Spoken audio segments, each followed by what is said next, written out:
Հանգչում են արդեն ձայները ռազմի, իջնում է արևը դանդաղ, ու մթնշաղը քողով երազի ծածկում է դիակներն անթաղ։ Ծածկում է դաշտի մարմինը ծվատ, ծածկում է վերքերը հողի, և արևը նայում է վհատ, հավաքում փշրանքն իր շողի։ Հանգչող հայացքում մութ, արնամած,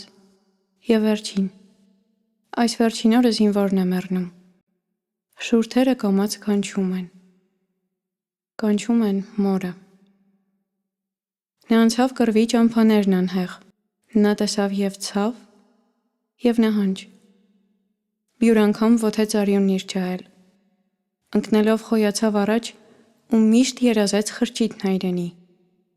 լեռների գրկի մեջ քարե և մի հեռարձակ, և մի վայրենի, և մի խելագար արև, և աչքերի դեմ անընդմեջ ծփաց մայրական կաթնահոտ շորը։ Հիմա աչքերը մարմրող ու թաց կանչում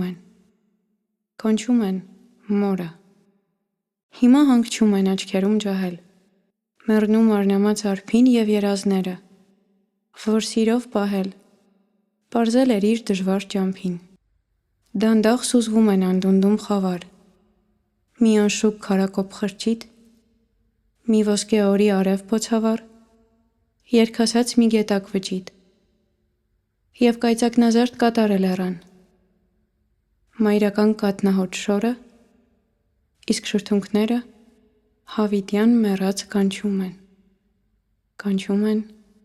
մորը։